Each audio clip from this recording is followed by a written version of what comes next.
Hello friends, प्रगतीज किचनमध्ये आपलं स्वागत आहे. चला तर मग आज आपण बनवूयात तवा पिझ्झा. तर त्यासाठी ते मी एक ब्रेड घेतलेला आहे पिझ्झाचा आणि तर काही भाज्या घेतलेल्या आहेत. कॉर्न्स, शिमला मिर्च, कांदा आणि ते पनीर घेतलेलं आहे छोटे छोटे पीसेस करून आणि त्याला थोडं फ्राय केलेलं आहे. तर बघूयात आता. पिझ्झा सॉस टाकते मी पिझ्झ्यावर. तर मी फक्त हा पिझ्झा सॉसच यूज करते. मी ह्याच्यामध्ये केचप किंवा मेयोनीज घालत नाही आहे. तर तुम्ही बघू शकता, हे घालून पण खूप छान टेस्ट येते. तुम्ही नक्की ट्राय करा. तर आता आपलं हे सॉस लावून झालेलं आहे. आता आपण भाज्या टाकूया. भाज्या बघा, तुम्हाला जशा पाहिजे तुम्ही कमी जास्त करू शकता. तर आपण एकसारख्या लावून घेऊयात.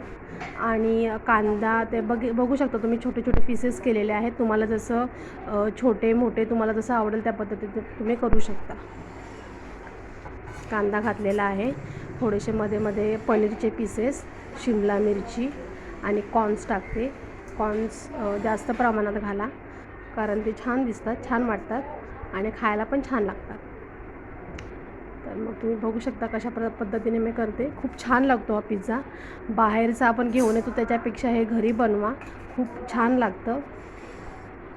आणि चीज क्यूब घालते. माझ्याकडे मोजरीला चीज नव्हता, त्याच्यामुळं मग मी चीज क्यूबनीच करते. तर हे पण घालून छान होतं. तर मी आता ते किसून घेते त्याच्यावर. तुम्हाला जसं कमी जास्त पाहिजे चीज तुम्ही त्या ह्याच्या क्वांटिटीमध्ये घालू शकता. ठीक आहे. आणि हा पिझ्झा आपण तव्यावर करणार आहोत. तर तुम्ही बघू शकता, तवा इथे मी गरम करायला ऑलरेडी ठेवला होता. त्याच्यावर ही जाळी ठेवलेली आहे आणि त्याच्यावर आपण पिझ्झा ठेवणार आहोत. आता हे आपण झाकून घेऊयात. थोडंसं ते चिली फ्लेक्स आणि ऑरेगनो घालते. माझ्याकडे तशीच एक कढई आहे, तर ते बरोबर बसते झाकण. तर मग ती मी झाकून घेतले. 5-10 मिनटं आपण स्लो गॅसवर ठेवूयात. गॅस फास्ट करायचा नाही आहे, स्लो गॅसवरच करायचा. तुम्ही बघू शकता. आणि वर एकदम मस्त आतमध्ये क्रिस्पी झालेला असतो, सॉफ्ट बिलकुल होत नाही आणि इतकं भारी लागतं खायला. आता मी कटिंग करते. बघू शकता तुम्ही, आपलं झालेलं आहे पिझ्झा. तुम्हाला मी दाखवते पण खालची साईड कशी झाली, क्रिस्पी गोल्डन ब्राऊन झालेली आहे, छान. आणि बिलकुल सॉफ्ट होत नाही आणि मस्त शिजून जातो त्याच्यामध्ये. स्लो गॅसवर तुम्ही 5-10 मिनटं आरामात करू शकता.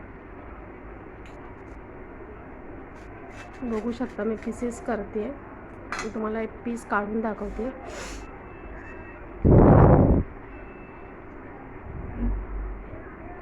बघू शकता आपला पिझ्झा मस्त शेकलेला आहे आणि खूप छान झाला होता. सॉसेस घालूयात वरून. आपली रेसिपी आवडल्यास लाईक, शेअर, कमेंट नक्की करा आणि आपल्या पेजला फॉलो करा. थँक्यू.